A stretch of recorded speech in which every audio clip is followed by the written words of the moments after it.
Assalamualaikum warahmatullahi wabarakatuh. Selamat sore pemirsa TVRI dimanapun Anda berada. Apa kabar Anda sore hari ini pemirsa? Semoga kita semuanya dalam keadaan sehat-sehat ya pemirsa ya. Apalagi di tengah pandemi seperti saat ini, kiranya kita dapat selalu menjaga kesehatan tubuh kita dan jangan lupa untuk tetap menerapkan protokol kesehatan dalam kehidupan kita sehari-hari.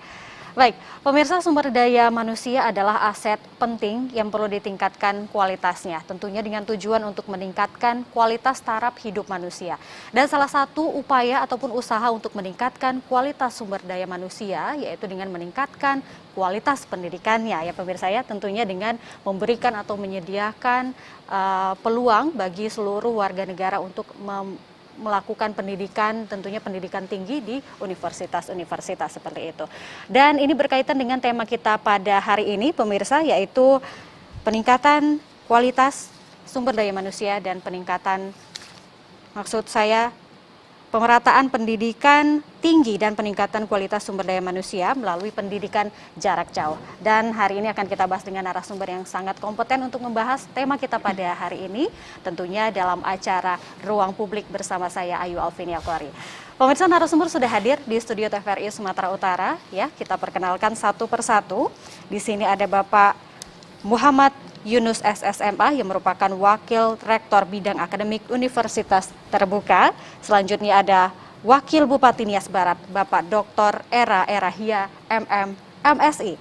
Dan yang terakhir yang paling cantik ada Ibu Dr. Anda Yusrafidin MPD yang merupakan Direktur Universitas Terbuka Medan. Selamat sore Bapak-Bapak Ibu, apa kabar? Alhamdulillah, kabar baik. Alhamdulillah, sehat ya Ibu ya, Bapak-Bapak sehat ya. Terima kasih sudah hadir di studio TVRI, sudah menyempatkan waktunya. Kita akan berbincang-bincang kali ini yang temanya sangat menarik ya, dan tentunya pemirsa di rumah juga sangat menantikan pembahasan tema ini.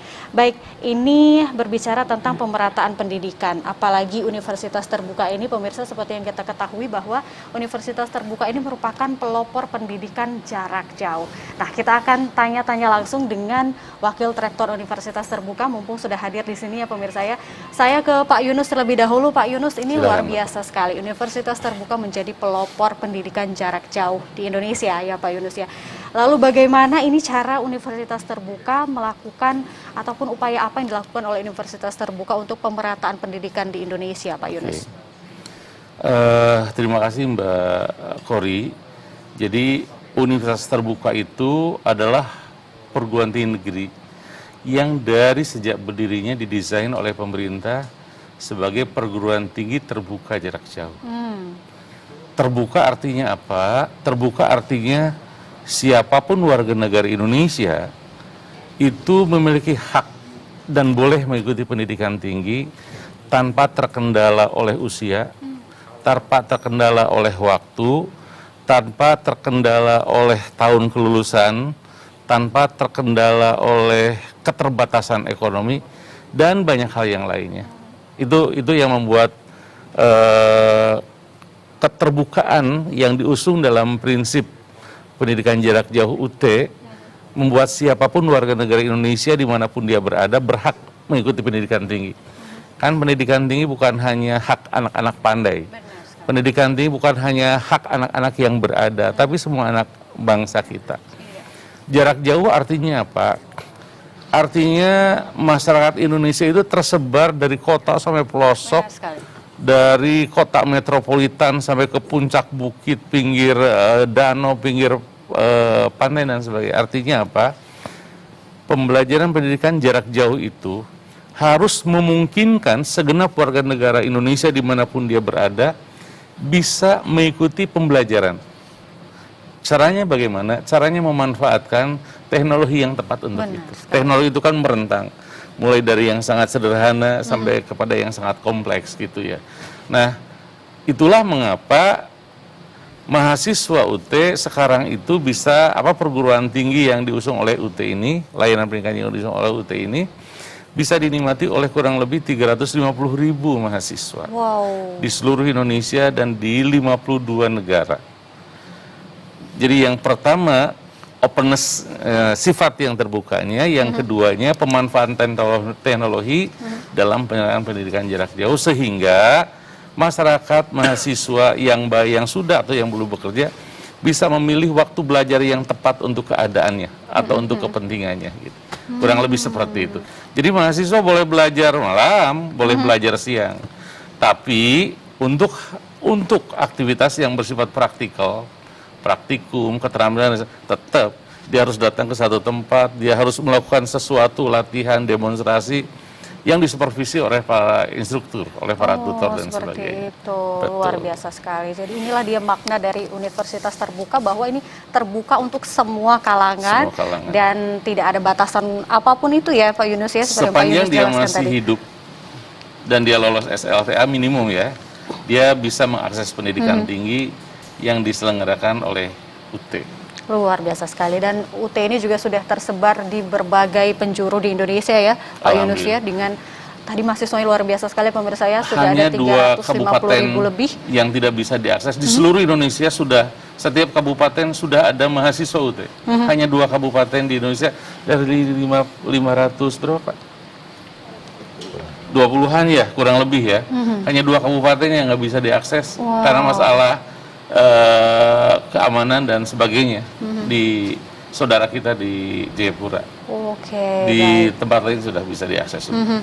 Apalagi di tengah pandemi seperti saat ini ya Pak Yunus ya, semua universitas ataupun semua sekolah-sekolah juga diwajibkan untuk melakukan kegiatan belajar mengajar itu online begitu. Jadi ini UT dari dulu juga sudah melakukannya, makanya itu UT merupakan pelopor dari pendidikan tinggi jarak jauh pemirsa, luar biasa. Baik, terima kasih Pak Yunus. Saya ke Pak Era, ini menarik sekali dari Nias Barat ya, kita langsung hadirkan di sini Wakil Bupatinya Nias Barat. Terima kasih sudah hadir Pak Era. Pak Era, saya mendapatkan informasi di sini bahwa pada tanggal 19 Januari 2022 lalu ada penandatanganan kesepakatan ya Pak Era ya, bersama antara Bupati Nias Barat dengan Rektor Universitas Terbuka di kampus UT Pusat di Pondok Cabe, Tangerang. Dan pada hari Jumat kemarin juga ada penandatanganan perjanjian kerjasama antara Setda Pemkab Nias Barat dengan Direktur Universitas Terbuka Medan, yaitu di kantor UT Medan di Jalan Bromo. Benar ya Pak Era ya? Betul. Lalu ini perjanjian seperti apa sih Pak Era, boleh diceritakan nggak? Ya, sebelum saya menjawab itu, maka pendidikan adalah hak dasar masyarakat dan wajib dipenuhi oleh pemerintah. Salah satunya adalah menyediakan layanan pendidikan tinggi. Nah, terkait dengan Kepulauan Nias ini 1 kota 4 kabupaten, di mana Nias ini pulau-pulau Bu. Ini kemudian tingkat kemiskinan cukup tinggi, sehingga akses pendidikan itu sangat terkendala. Ini. Mengacu pada pikiran itu, maka pemerintah Kabupaten Nias Barat mencoba memikirkan solusinya. Salah satunya bekerjasama dengan Universitas Terbuka untuk bekerjasama membuka sentra layanan Universitas Terbuka, Salut namanya. Ini di Kepulauan Nias sudah dibuka Salut, itu tadi yang Ibu sampaikan tadi, ada kesepakatan. Ada Salut se-Kepulauan Nias yang pusatnya nanti di Kabupaten Nias Barat. Nah, di Salut ini nanti akan dibuka pendaftaran, kemudian registrasi, tutorial, bahkan ujian nanti dilaksanakan di Salut Nias Barat. Jadi keberadaan Salut ini tentu mendekatkan UT di Kepulauan Nias. Benar sekali. Yang tadinya itu saya sudah ceritakan tadi, karena keterbatasan akses, Maka dengan ada UT di sana semakin memudahkan. Tadi saya sudah ceritakan bahwa Nias ini terdiri dari pulau-pulau lagi. Iya. Kemudian ekonominya juga masih menengah ke bawah. Kemudian dari sisi akses pendidikan ke perguruan tinggi sangat terbatas. Maka kehadiran UT ini yang menjadi solusi utama bagi peningkatan kualitas pendidikan di Kepulauan Nias. Oke. Nah, mengapa yang menarik ini mengapa Kabupaten Nias Barat memilih bekerja sama dengan universitas terbuka? Alasannya apa sih, Pak Wakil Bupati? Ya, karena UT ini kan solusi bagi masyarakat yang ingin kuliah tetapi terbatas waktunya. Yang ingin kuliah tetapi terbatas duitnya. Yang ingin kuliah tetapi terbatas usianya. Sehingga UT adalah satu-satunya ya, solusi untuk bisa memecahkan permasalahan seperti itu. Nah, itu sebabnya ya di pikiran kami ini harus kita bekerja sama dengan UT. Ya, karena berdasarkan fakta Ibu bahwa dari 2.406 guru yang ada di Nias Barat, 37% itu adalah lulusan UT. Ya, artinya sebagian besar guru kita di sana adalah lulusan UT. Wow. Ya, begitu juga ASN-nya juga. Ya, yang bekerja di kantor pemerintah Kabupaten Nias Barat juga. Ya, ini kebanyakan juga lulusan UT. Nah, ini karena potensi besar inilah, ya kenapa tidak sekalian aja ada salut di Nias Barat daripada mereka ke Medan. Iya. butuh Jadi waktu memudahkan yang masyarakat sangat lama, ya. biaya juga yang lama, yang besar.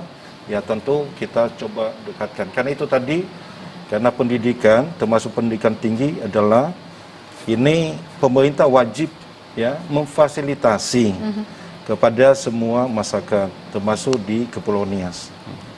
Iya, dan ini menjadi kabar bahagia juga untuk warga Nias Barat ya, Pak Eraya. Sekepulauan Nias. Sekepulauan Nias tentunya. Bahwa sudah ada salut di Nias Barat, nih pusatkan di Nias Barat, jadi ini luar biasa sekali. Mudah-mudahan masyarakat sudah terbantu begitu dan informasi ini sudah tersebar ke seluruh penjuru Nias begitu ya, Pak Eraya. Betul. Baik, saya ke Bu Yusra dulu nih, Bu Yusra. Ini kan luar biasa sekali, UT tadi sudah sampai di Nias Barat juga, alhamdulillah ya Bu ya. Dan untuk di Sumatera Utara sendiri, apakah sudah seluruh kabupaten kota di Sumatera Utara sudah menjangkau ini UT ini, Bu Yus? Mbak Kori, capaian cakupan ya maksud saya, cakupan wilayah kerja atau layanan Universitas Terbuka Medan itu di semua kabupaten kota yang ada di Sumatera Utara. Jadi kita bisa memberikan layanan itu di 33 kabupaten kota yang ada di Sumatera Utara. Ini yang kita berikan layanan baik kepada mahasiswa sekarang yang sudah aktif sebanyak 14.000 mahasiswa yang terdiri dari program yang non pendidikan dasar itu ada sekitar 4.800-an, kemudian jumlah mahasiswa kita yang pendidikan dasar itu ada guru PGSD, ada PG PAUD, itu semua ada sekitar 9.200 mahasiswa. Jadi itu cakupan wilayah kerja kita memberikan layanan kepada semua masyarakat. Kemudian kami memberikan informasi-informasi juga kepada masyarakat agar mereka bisa bisa ikut kuliah di perguruan tinggi negeri yang bisa mereka belajar di mana saja dan kapan saja, dan kita sudah bisa hadir di sana. Nah, kita punya sentra-sentra layanan seperti tadi yang disampaikan oleh Pak Wabub, bahwa kita punya sentra layanan. Ini artinya untuk mendekatkan layanan UT Medan itu kepada masyarakat di 33 kabupaten kota itu. Sekarang kita sudah punya sentra layanan di Nias Barat yang sudah bekerja sama. Kemudian kita juga punya sentra layanan di Balige.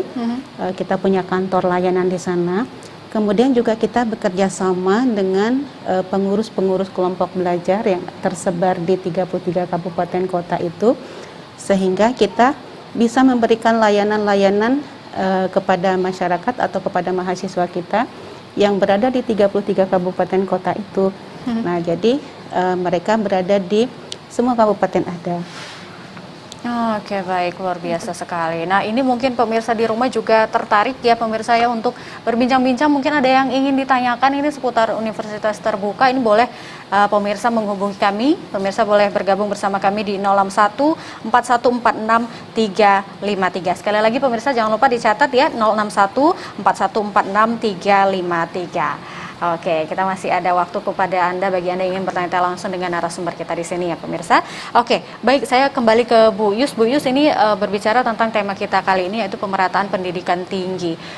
Bagaimana untuk UT sendiri, program kerja apa yang dilakukan untuk pemerataan pendidikan di Sumatera Utara dan peningkatan sumber daya manusia tentunya Bu Yus?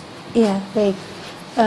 Program-program yang kita berikan itu di samping program-program akademik ya, belajar pembelajaran dan ujian yang memang kita lakukan itu, kita melakukan promosi ya ke semua daerah, ke semua instansi, kemudian kita menjalin kerjasama karena melayani mahasiswa sebanyak 14.000 yang ada di Sumatera Utara itu, kita harus bermitra dengan semua instansi. Yeah. Kemudian kita juga bekerja sama dengan pimpinan pimpinan daerah ya, pimpinan provinsi, kemudian kabupaten kota. Kita menjalin kerjasama, kemudian kita menjalin kerjasama juga dengan instansi-instansi, dinas-dinas, terutama dinas pendidikan provinsi, dinas pendidikan kabupaten kota, kemudian kepala cabang dinas yang ada di seluruh kabupaten kota itu, kemudian kita bekerja sama juga dengan tadi mitra kita pengurus kelompok pelajar, kemudian sentra-sentra layanan, kemudian dengan sekolah-sekolah terutama, kemudian instansi-instansi tadi, karena banyak sekali masyarakat yang sekarang bekerja di instansi-instansi, mereka belum bisa mengikuti pendidikan ke jenjang pendidikan sarjana, S2 dan S3, maka kita menyampaikan informasi itu. Jadi kami juga melakukan talk show nih Mbak. Jadi dari mulai pusat kota sampai ke daerah terluar ya, tertinggal itu kami lakukan promosi. Kami meyakinkan bahwa kami memotivasi dan meyakinkan bahwa siswa-siswa itu, siswa-siswa sekolah maksudnya ya, mereka itu punya kesempatan untuk kuliah. Barangkali mereka karena ekonomi tidak mampu sehingga tidak bisa pergi ke satu kota untuk kuliah, maka kami yakinkan mereka bisa kuliah dan bisa kuliah dengan yang berkualitas, dengan biaya yang terjangkau.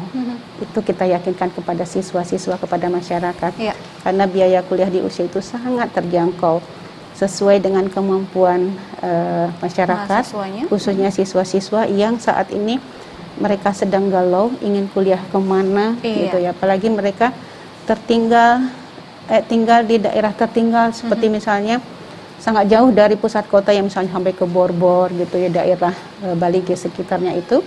Nah, itu kami sudah hadir di sana menyapa siswa-siswa yang ada di sekolah-sekolah tersebut, karena mereka tidak tahu harus kemana kuliah.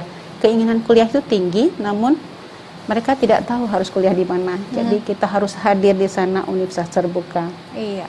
Nah, ini merupakan solusi ataupun jawaban dari impian-impian anak bangsa yang ingin meneruskan ataupun melanjutkan pendidikan tingginya, tetapi ada banyak sekali masalah ataupun terkendala, apakah itu biaya, waktu, dan lain sebagainya, pemirsa di rumah. Jadi memang Universitas Terbuka adalah solusi terbaik bagi Anda ataupun teman-teman yang ada di rumah yang ingin melanjutkan pendidikan tingginya. Wah, luar biasa sekali. Tadi Pak Yunus mengatakan bahwa jumlah mahasiswa ini luar biasa banyak sekali, pemirsa, 350.000 lebih, benar ya Pak Yunus ya? Nah, Pak Yunus, lalu bagaimana ini sistem belajarnya dengan begitu banyaknya mahasiswa yang ada? Bagaimana sistem belajarnya, kemudian evaluasi belajarnya begitu Pak Yunus? Karena kan yang kita pikirkan tidak hanya kuantitas tentunya ya Pak Yunus ya, tetapi juga kualitasnya. Bagaimana UT bisa menjamin bahwa lulusannya ini menjadi yang berkualitas begitu Pak Yunus? Oke. Jadi pendidikan yang diselenggarakan UT itu mengacu kepada 3 hal. Yang pertama adalah prinsip-prinsip dan best practice yang diselenggarakan oleh, yang diusung oleh International Council for Open and Decent Education. Jadi prinsip dan best practice yang diusung oleh Dewan Pendidikan UT Dunia yang berpusat di Norway. Yang kedua, kita juga mengacu kepada prinsip-prinsip penyelenggaraan pendidikan jarak jauh yang diusung oleh EOU, anggota Asosiasi Open University di Asia. Dan yang ketiga, sebagai institusi pendidikan di Indonesia, apa yang kita lakukan juga nantinya harus diakreditasi oleh Badan Akreditasi Nasional. Karena itu kita juga harus mengikuti ketentuan yang sudah ditetapkan oleh pemerintah, dalam hal ini adalah Kemdikbud. Nah, berdasarkan itu maka pengembangan kurikulum, pengembangan bahan ajar, aktivitas pembelajaran, asesmen harus mengacu kepada berbagai ketentuan. Tentu dengan mengakomodasi keunikan UT. Contoh, di tempat lain nggak ada yang namanya pusat perguruan tinggi yang lain, pusat layanan bahan ajar. UT, bahan ajar itu merupakan standar isi yang harus digunakan oleh seluruh tutor setiap semester. Tutor UT itu berjumlah 20 ribuan. Wow. Se-Indonesia, apakah yang online, apakah yang tatap muka, yang ke lapangan dan sebagainya. Nah, para tutor ini, yang pertama dari bahan ajar dulu. Bahan ajar ini dikembangkan oleh para penulis dari berbagai institusi pendidikan yang bereputasi.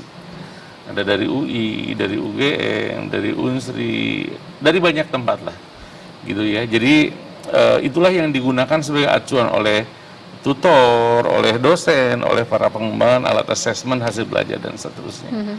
Tutorialnya juga harus dilakukan, harus menuju kepada standar yang ditetapkan UT. Karena mahasiswa UT itu beragam. Beragam secara geografis, latar belakangnya, keadaan ekonominya, tingkat literasinya, kultur belajarnya dan sebagainya. Karena itu di UT tidak pernah akan menyediakan hanya satu pilihan cara belajar. UT harus menyediakan beragam modus belajar. Bagi mereka yang punya akses internet, mereka bisa mengikuti pembelajaran itu secara online. Apakah asinkronus, apakah tatap muka, tapi melalui online. Tutornya di sini, mahasiswanya tersebar di mana-mana dalam satu kelas virtual, gitu ya. Itu kemudian juga apakah tatap muka untuk daerah-daerah yang tidak ada akses internet, nggak ada pilihan, tutor kita datangkan ke sana, ketemu di satu titik di mana para mahasiswa itu akses ke titik di mana titik itu bisa diakses oleh para mahasiswa yang terdekat. Salah satu contoh misalnya saya pernah ke Pekanbaru, Kuala Indra. Itu Tembilahan, saya mau ke Kuala Indra itu Mbak Kori, itu saya naik perahu, Mbak. Wow. Itu udah di pinggir Laut Cina Selatan loh, Mbak. Jadi begitu naik perahu, saya doanya panjang banget. Itu kalau lep aja udah tenggelam, saya nggak bisa renang kan. Iya, Pak. Nah itu ada pulau, itu levelnya semacam kecamatan. Tempat tutorial di situ, itu mahasiswa dari pulau-pulau yang sekitarnya itu pada bawa perahu loh itu ke situ. Tutornya kita hadirkan di sini. Nah, karena nggak ada akses internet mereka waktu itu. Kemudian kalau yang luar negeri ya diberikan pilihan mau online yang sinkronus atau asinkronus. Asinkronus artinya nggak tatap muka langsung gitu ya. Tapi kalau yang sinkronus kan juga sekarang banyak dan sebagainya. Kalau misalnya jadi kita UT nggak hanya menyediakan yang online. Jadi online itu tidak sama dengan PJJ atau PJJ itu tidak sama dengan online. Beragam yang harus kita sediakan. Nah, kalau praktik-praktikum, ada sentra praktik-praktikum. Kita kerjasama dengan perguruan tinggi, dengan mitra-mitra, di mana misalnya untuk praktek sains, dia harus ke lab, jadi ke lab. Ada supervisor yang mengawasi dan sebagainya. Kalau dia harus, kalau sebagai guru dia harus praktek mengajar, dia praktek mengajar dan seterusnya. Jadi berbagai kemampuan itu harus bisa diajarkan melalui sistem jarak jauh. Bahkan kadang kita menggunakan yang namanya remote lab. Mahasiswanya di sebelah mana, kita lakukan pemantauan dari sini. Salah, bukan begitu caranya gitu. Dan seterusnya, jadi itu namanya remote lab. Jadi beragam cara, apalagi dengan kemajuan teknologi ini bisa dilakukan. Kemudian juga untuk asesmen hasil belajar, Pertama, assessment itu tes formatif misalnya, setiap 3 pertemuan ada yang namanya tugas tutorial. Itu sampai 3 per semester itu. Nah, nanti di akhir semester ada yang namanya ujian akhir semester. Modusnya macam-macam. Ada yang ngumpul di satu titik di sentra-sentra ujian dengan pengawas. Ada juga yang ujian online. Di satu titik ngumpul semua mahasiswa, kemudian ada pengawas, tetapi jawab soalnya langsung online. Dan hanya dalam 10 menit ketika dia selesai menjawab, dia akan mendapat informasi jawaban yang ada benar sekian. Oh, Gitu. oke. Ada yang namanya online proctoring. Mahasiswa semi online proctoring. Semi online proctoring itu mahasiswanya di rumah-rumah, kita awasin dari sini, tapi dia harus punya chip. Gitu. Ada juga yang online proctoring. Online proctoring itu nggak ada pengawas sama sekali yang langsung, tapi dia harus chip. Ada face recognition, itu ada tanda kalau dia terlalu banyak bergerak, dia makin lama makin merah. Artinya makin banyak merahnya, dia gagal ujiannya. Oh, Gitu. wow. Itu face recognition. Itu aplikasi sepenuhnya yang mengawasi. Jadi beragam itu harus kita ciptakan karena apa? Karena keadaannya beragam. Benar sekali. Kebayangkan kalau yang di luar negeri mau gimana coba? Iya. Kita ngirim pengawas ke sana mahal banget biayanya. Nah jadi dan QA kita terapkan. Kita ada yang namanya pusat jaminan kualitas. Kita kirim para asesor, para auditor. Dalam tutorial ada yang nggak beres kita berikan informasi, kita berikan masukan, kita berikan guidance dan sebagainya. Dan secara berkala setiap 3 tahun misalnya UT menghadirkan para quality reviewer dari Dewan UT Dunia itu untuk memastikan bahwa apa yang diterapkan oleh UT itu sesuai dengan standar pendidikan jarak jauh dunia. Sedangkan untuk akreditasi yang diselenggarakan oleh Ban PT, pemerintah, itu untuk memastikan bahwa standar yang diterapkan UT itu tidak tabrakan dengan standar yang ditetapkan di Indonesia. Jadi kami 3 loh Mbak. Quality review-nya itu di samping ISO. Luar Gitu. biasa. Jadi karena apa? Bayangkan kalau UT jorok, tanda petik ya, Iya. sembarangan. Maka proses belajar, hasil belajar yang diperoleh mahasiswa sangat tidak optimal. Benar sekali. Dan itu artinya dosanya besar banget tuh UT. Kalau sampai melakukan hal yang seperti itu. Paling nggak direkturnya dulu lah yang kena dosa gitu ya, direktur UT Medan. Jadi kita berusaha seperti itu Mbak. Karena Iya. apa? Pendidikan itu adalah pertaruhan. Mungkin dampaknya nggak sekarang. Kalau di pengobatan medis, Dampaknya nggak, langsung dalam ya, 24 Pak. jam kelihatan apakah dia kejang, Iya, apakah dia benar. apa. Pendidikan kan satu generasi Mbak. Benar sekali. Kalau pendidikan zaman sekarang ini buruk prosesnya dan hasilnya buruk, asal lulus gitu, nggak belajar tapi dapat A, lulus tepat waktu, itu kan aneh. Maka ke depan akan kelihatan bahwa generasi kita generasi yang sebetulnya sudah lumpuh dari awal ya Pak Iya. Wabub ya, kurang lebih Wah, gitu. ini luar biasa sekali ya pemirsa. Jadi ini memang UT memang sangat tepat untuk dijadikan pelopor pendidikan tinggi yang ada di Indonesia, luar biasa. Nah, saya kembali mengundang Anda ya pemirsa di line telepon interaktif bagi Anda yang ingin langsung berkomunikasi ataupun ingin langsung bertanya-tanya seputar Universitas Terbuka. Anda bisa menghubungi kami di 061 4146353. Dan sembari menunggu telepon dari Anda, kita akan jeda terlebih dahulu. Tetap bersama kami di Ruang Publik.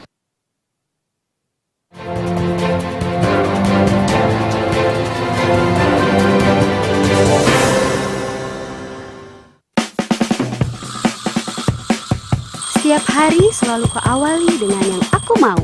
Bebas tapi bertanggung jawab, fleksibel tapi pasti. Hari-hariku dipenuhi dengan semangat untuk kuliah dan meraih profesi. Karena aku mampu mandiri, UT menempaku untuk mandiri. UT memberiku kesempatan belajar kapan dan di mana saja. Dan tentu saja bisa mengelola waktu untuk belajar dan bekerja.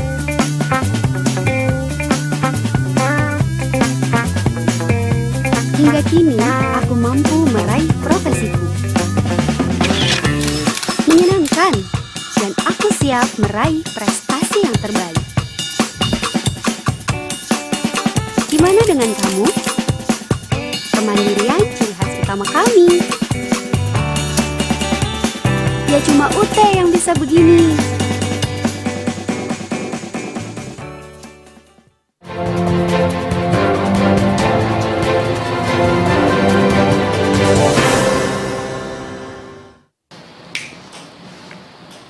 Iya, terima kasih pemirsa Anda masih bersama kami di Ruang Publik. Kita masih bersama dengan narasumber yang luar biasa sekali pemirsa, dan kita masih membahas tentang pembukaan sentra layanan UT ataupun salut di Kabupaten Nias. Dan kami masih mengundang Anda pemirsa di line telepon interaktif ya. Silahkan menghubungi kami di 061 41 46 353. Sekali lagi 061 41 46 353. Dan tadi Pak Yunus sudah menjelaskan panjang lebar luar biasa sekali seperti apa proses belajar mengajar dari UT, kemudian evaluasinya seperti apa, karena kan memang ini UT luar biasa sekali, cakupannya sangat luas, mahasiswanya juga sangat banyak begitu ya. Tentunya kita mengharapkan bahwa lulusannya menjadi lulusan-lulusan yang berkualitas, dan pasti berkualitas karena memang tadi itu luar biasa sekali yang dijelaskan oleh Pak Yunus, ini menerapkan sesuai dengan kebutuhan masing-masing begitu ya Pak. Jadi memang luar biasa, apalagi untuk di Indonesia sendiri sangat plural, beragam budaya, beragam cara belajar itu juga harus beragam seperti itu ya pemirsa ya. Baik, tadi Pak Yunus menjelaskan bahwa tidak hanya online sebenarnya Pak Yunus ya, karena kalau di luaran sana kan kita mendengarnya bahwa di universitas terbuka ini belajarnya hanya online begitu, jadi tidak mengenal teman begitu ya Pak ya. Tapi tadi Pak Yunus menjelaskan bahwa beragam banyak sekali cara belajar yang telah diterapkan universitas terbuka. Kalau untuk di masa pandemi seperti saat ini seperti apa Pak Yunus? Sebelum Pak Yunus menjawab, kita sudah ada telepon masuk, ini kita angkat dulu. Halo, selamat sore. Halo. Selamat sore, dengan Bapak atau Ibu? Sore, Mbak. Iya, dengan Bapak siapa, di mana Pak? Asrin Sitorus di Kota Gunung Sitoli. Iya, silakan Pak Sitorus. Nah, ini tadi saya saksikan bahwasanya ada layanan UT akan dibuka di Nias Barat. Nah, yang pertanyaan kami orang Gunung Sitoli yang selama ini sudah jadi mahasiswa UT, apakah kami nanti bisa minta layanannya ke salut UT di Nias Barat? Itu aja pertanyaannya, Mbak. Baik. Itu saja, Pak Sitorus? Iya, itu aja Mbak, terima kasih. Baik, terima kasih. Mungkin ini ditujukan ke Pak Era langsung yang akan menjawab ini untuk pembukaan salut di Nias Barat. Ini salah satu mahasiswa Universitas Terbuka ternyata. Pak Era bisa dibantu menjawab pertanyaan dari Bapak Sitorus di Gunung Sitoli. Ya, terima kasih atas pertanyaannya.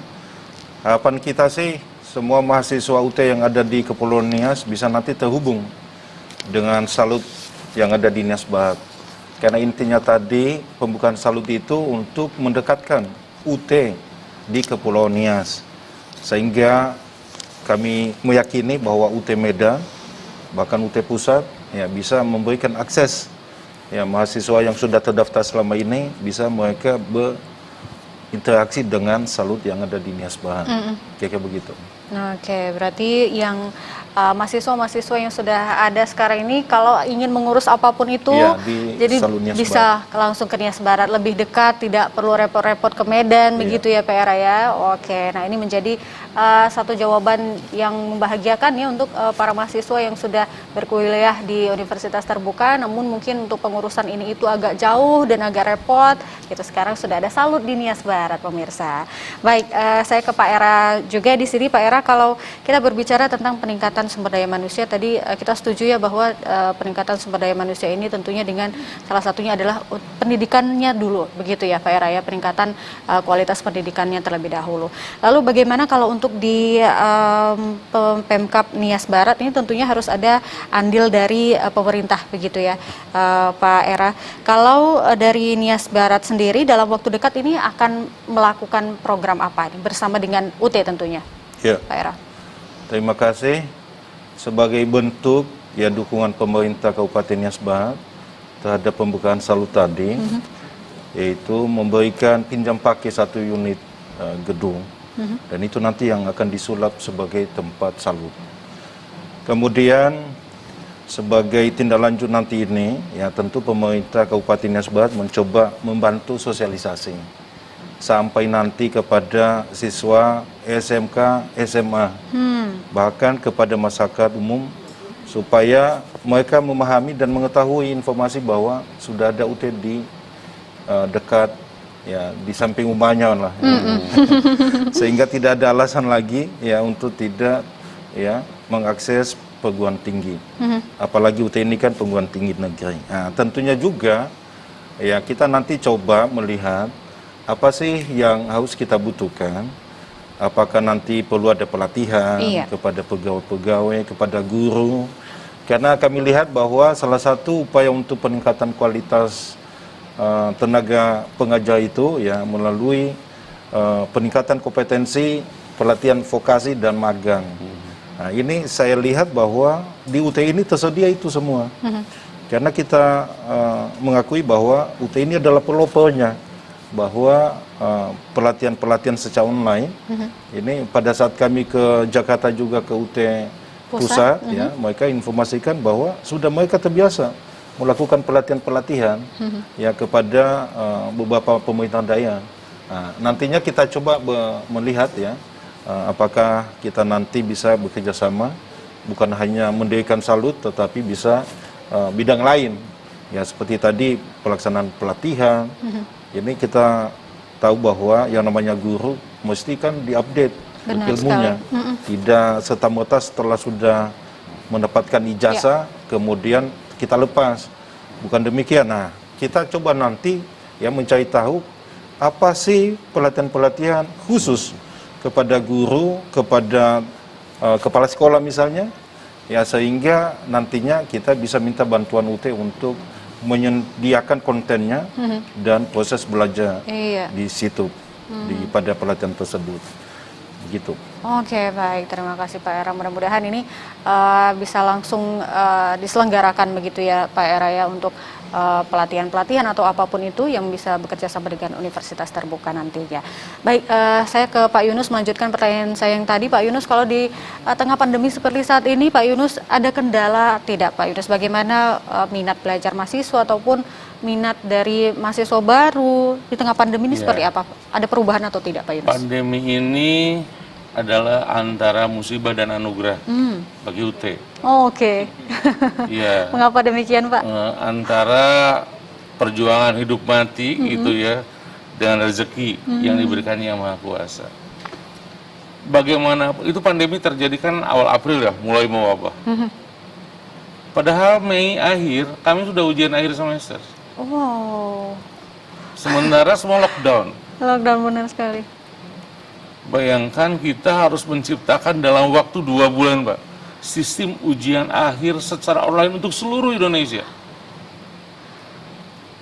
Mahasiswanya nggak siap, teman-teman para pengawas di lapangan nggak siap, dan sebagainya. Tapi itu tantangan, karena memang tidak ada sesuatu yang bisa langsung. Tapi alhamdulillah teman-teman kerja keras luar biasa, kawan-kawan di UPJ, sampai bagi mereka yang tidak punya akses internet, itu naskah diantrin. Oh, wow. Ngirim kurir dari UPPJJ ke daerah 3T itu yang tidak ada akses internet, diantri, ditungguin dan sebagainya. Prinsipnya gini, pandemi boleh terjadi, tapi mahasiswa tidak boleh terbengkalai layanannya itu. Itu satu. Yang kedua, dari titik itu semua akhirnya berbagai hal yang terkait dengan pengelolaan layanan berbasis IT terus kita kembangkan dan sebagainya. Yang tadinya tutorial tatap muka ketemu di satu titik, semua ganti to web. Tutorial berbasis webinar yang bersifat sinkronus dan sebagainya. Ternyata lama-kelamaan asik mereka itu. Gitu. Jadi ketika kita sengaja melakukan intervensi untuk membuat mereka literate, mereka paham teknologi, bagaimana memanfaatkannya, itu susahnya setengah mati. Tapi begitu pandemi nggak ada pilihan bagi mereka kan ya Pak ya, Pak Wabub ya, kecuali itu. Gitu. Nah oleh karena itu sejak 2019 pula mahasiswa baru di UT itu disediakan 4 pelatihan. Mahasiswa baru. Satu OSMB, namanya orientasi pemahaman sistem pendidikan jarak jauh melalui UT. Yang kedua, pelatihan keterampilan belajar jarak jauh. Bagaimana membaca efektif. Di kita terus terang aja, bukan orang yang hobi membaca. Kan sukaan ngobrol daripada baca kan. Benar, nah, begitu baca selesai, hilang pula yang dibaca, Pak Wabub. Akhirnya kita juga melatih mereka bagaimana strategi mereka hasil baca di kepalanya. Jadi itu 1 hari itu kita berikan pelatihan. Kemudian berlatih bagaimana mengakses berbagai layanan berbasis online yang disediakan. 2 tuh. Ada lagi yang ketiga yang namanya assignment workshop. Artinya workshop tugas. Mahasiswa dilatih bagaimana mengerjakan tugas belajar yang harus dilakukan oleh mahasiswa. Membuat laporan praktik-praktikum, membuat karya ilmiah dan seterusnya. Dan yang keempat yang namanya clinic examination, yaitu klinik ujian. Kenapa klinik ujian? Karena acap kali gagap yang nggak biasa itu, Mbak. Menghadapi 90 menit harus, kan kalau di UT itu sehari bisa 4 kali ujian. Jadi kalau ini molor, satu aja mata kuliah, yang lainnya molor semua. Karena memang sudah sistem begitu Pak Yunus. Dan kalau molor seperti itu udah kebayang, itu mahasiswa yang asalnya dari pelosok mau pulang jam berapa, mereka harus genap lagi, dan itu biaya. Jadi pandemi ini kami di UT berjuang luar biasa karena prinsipnya tidak boleh ada mahasiswa yang tidak mendapatkan layanan. Yang kedua, mahasiswa luar biasa, ini teman-teman di UT Medan, kami yang menyebutnya PPJJ, regional office-nya UT di seluruh Indonesia, kayaknya nggak punya weekend itu 4 bulan itu, Mbak. Benar ya, Bu Jus ya? Betul yang online, itu kita sediakan, tetapi yang di pelosok yang nggak ada akses internet, kita harus datang ke sana, Mbak. Kurang lebih seperti itu. Wow, Indah-indah saja sih. Cari berkah dalam Cari musibah. berkah dalam Ya, musibah. Waduh, jadi memang luar biasa sekali ya. Tapi tetap UT luar biasa berjuang untuk memfasilitasi seluruh mahasiswa yang ada dukungan di semua seluruh pihak. Indonesia. Karena UT nggak akan bisa besar. Kayak misalnya Pak Wabub tadi menyediakan sentra layanan UT. Tanpa fasilitas dari Pemda, biaya UT akan mahal. Benar sekali. Ya Pak ya. Dengan adanya kemitraan yang terjalin, kawan-kawan dari perguruan tinggi ngirimkan tutornya dan seterusnya, sehingga UT tidak harus memperkerjakan 20.000 tutor yang hanya diperlukan pada masa tutorial. Jadi kurang lebih, karena itu salah satu hal yang diusung oleh UT. Prinsip membuat UT besar adalah resource sharing dan networking. Oke, luar biasa sekali. Wah, ini luar biasa sekali. Pasti pemirsa-pemirsa yang di rumah juga baru memahami ini dengan menyaksikan acara kita. Penjelasan dari Pak Yunus luar biasa sekali. Jadi memang universitas terbuka adalah salah satu solusi dan ada terbaik. satu yang saya koreksi. Apa itu Pak Yunus? Acap muncul persepsi yang salah. Satu, mahasiswa UT itu yang sudah bekerja, yang nggak bekerja juga banyak. Dari 350.000 sekarang jumlah mahasiswa 45% itu di bawah usia 25 tahun. Oke. Gitu. Kalau dulu memang seperti itu pemahamannya ya Di Pak Yunus? awalnya. Di awal-awal. Sekarang harus berubah. Yang kedua, kalau ke UT itu gampang masuk, susah lulus. Betul. Karena UT tidak akan memberikan nilai yang bagus dan ijazah kepada memang yang nggak belajar. Buat apa ijazah kalau kemudian isinya kosong? Benar. Kasihan nanti itu jadi kebohongan publik kan jadinya gitu. Iya. Jadi yang ketiga, kembali di UT itu berlaku yang namanya sunatullah. Kalau belajarnya asal-asalan dan kapan-kapan, maka nilai yang diperoleh juga akan asal-asalan dan lulusnya juga kapan-kapan ya Pak. Jadi memang luar biasa. UT ini mengutamakan kuantitas dan juga kualitas tentunya ya Pak Yunus ya, luar biasa sekali. Baik, saya kembali ke Bu Yus. Bu Yus, kalau di UT sendiri ini ada berapa program studi sih Bu Yus di UT, dan yang paling menjadi favorit dari mahasiswa ataupun mahasiswa baru ini program studi apa? Oh iya, makasih Pak Kori. Kebetulan untuk UPBJJ UT Medan itu kita membuka semua program studi yang ada di UT. UT punya program studi sebanyak 36 program studi dari 4 fakultas untuk S1. Kemudian ada program pasca sarjana. Untuk S2-nya ada 7 program studi dan untuk program doktornya ada 2. Jadi di UT Medan untuk 36 program studi tadi itu yang jumlah mahasiswa kita yang ada 14.000 mahasiswa tadi. Jadi program studi yang dibuka di UT Medan sama dengan program studi yang dibuka di semua UPBJJ yang ada di seluruh Indonesia. Jadi di UT itu ada 39 UPBJJ Mbak, unit program belajar jarak jauh. Jadi untuk program-program studi ini kan banyak mahasiswa kita ya. Saya ceritakan sedikit nih. Bagi mahasiswa UT Medan yang barangkali di awal mendaftar di UT Medan, mereka bisa pindah juga ke UPBJJ lain. Misalnya tadi karena mereka bekerja awalnya sebagai mahasiswa baru di UT Medan, kemudian berikutnya mereka pindah entah itu ke Bandung, entah itu ke Manado misalnya, atau ke Aceh dan lainnya di seluruh Indonesia. Mereka tidak harus keluar dari UT, tapi mereka bisa melanjutkan studi di sana. Oke. Itu Mbak, untuk Bahkan ketika ke luar negeri. bahkan ke luar negeri. Oke. Nah, Sangat mudah sepertinya ya Ibu ya. barangkali mahasiswa-mahasiswa SMA, SMK ya Pak ya, kalau siswa-siswa SMK yang mereka langsung masuk ke dunia bekerja, barangkali siswa SMK dari Kota Medan atau Gunung Sitoli ya Pak, mau bekerja ke Malaysia, bekerja ke Arab Saudi atau bekerja ke Taiwan, Hong Kong, nah mereka bisa kuliah di sana. Bisa tetap melanjutkan pendidikannya Bisa ya, Bu melanjutkan Yus, ya? pendidikan. Luar biasa. Kan kita ada di 52 negara ya Pak, di sana sekitar 3.000 mahasiswa UT. Jadi kita punya layanan luar negeri namanya Pak. Ya, karena banyak sekali siswa-siswa SMK kemarin kami ingin bekerja dulu, ya silahkan mereka Iya. bekerja, tapi tetap kuliah. Kalau misalnya tidak bisa kuliah di dalam negeri dan mereka bekerja di luar negeri, silahkan kuliah juga dan bisa di UT. Wah, luar biasa sekali. Jadi memberikan kemudahan bagi setiap mahasiswanya. Jadi benar-benar pendidikan jarak jauh yang dimanapun dan kapanpun ya, Bu Yus ya. Luar biasa sekali.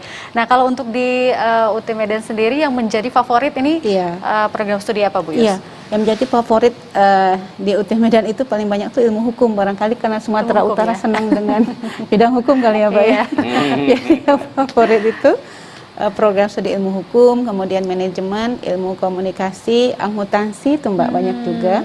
Dan kebetulan administrasi negara satu lagi, dan akreditasi program studi ini sudah A semua, barangkali karena akreditasinya juga A ya, sehingga peminatnya sangat banyak. Iya, luar biasa sekali. Nah, ini mungkin teman-teman yang ada di rumah penasaranin bagaimana jika ingin menjadi mahasiswa UT, bagaimana cara mendaftarnya, syarat-syaratnya apa saja, dan jadwal penerimaan mahasiswa baru ini kapan sih Bu Yus? Boleh diinfokan kepada pemirsa di rumah. Iya, baik pemirsa TVRI dimanapun berada, Universitas Terbuka itu menerima pendaftaran mahasiswa baru itu setahun itu 2 kali, di bulan Desember sampai dengan awal Februari, kemudian nanti dibuka kembali di bulan Juni sampai awal Agustus.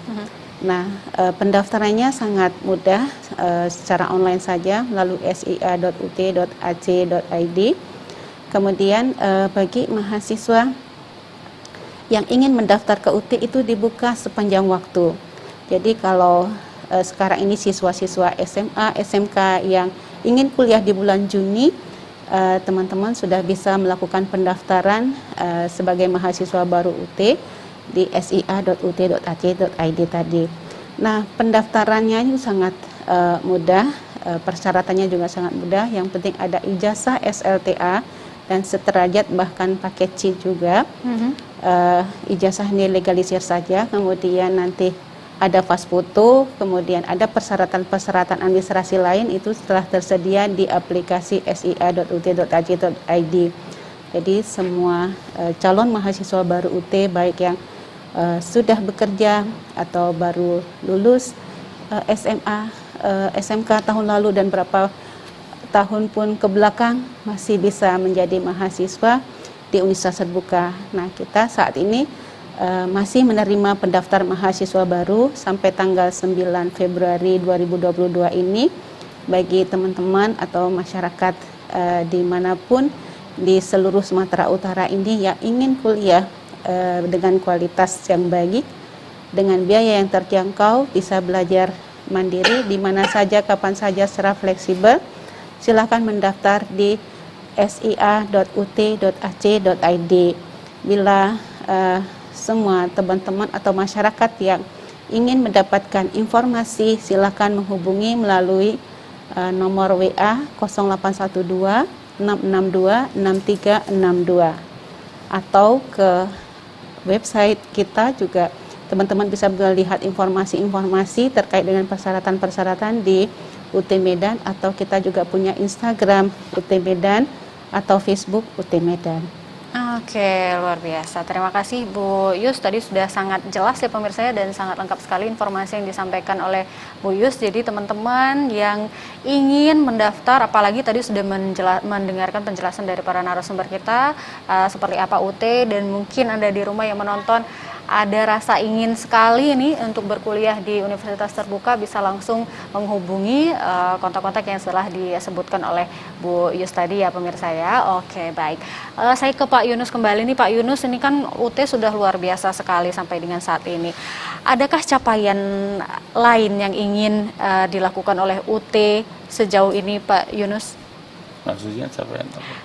Capaian-capaian yang lain, ataukah ada program kerja yang lain yang ingin diperbaiki, ataupun ada yang ingin harusnya UT ingin ini nih gitu. Goalsnya selanjutnya seperti apa UT ini? Yang pertama adalah bahwa dinamika keilmuan, dinamika di masyarakat itu terus berkembang. Dan UT sebagai institusi layanan pendidikan nggak boleh berhenti, harus berkembang. Kalau berhenti mati dia. Itu pertama. Karena itu UT mengusung yang namanya prinsip continuous improvement. Perbaikan yang berkelanjutan, dan itu sebuah keniscayaan.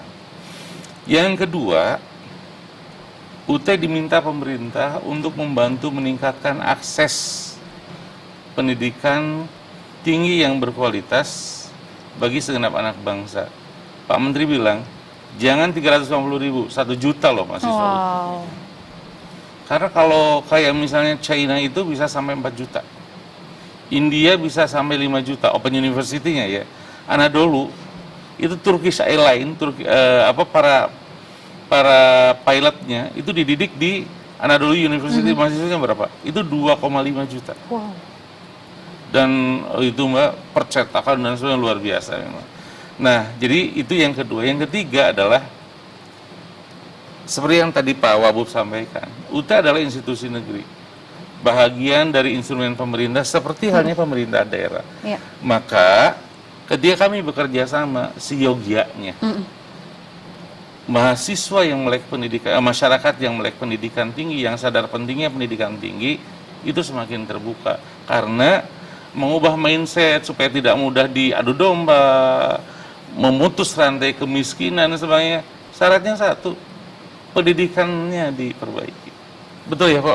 Benar sekali. Gitu. Oleh karena itu, kalau nanti Mbak Kori ketemu dengan mahasiswa UT, itu akan ketemu dari mulai yang sangat belida, baru lulusan SRTA, sampai yang sangat matang. Ada yang baru lulus usia 62, gitu.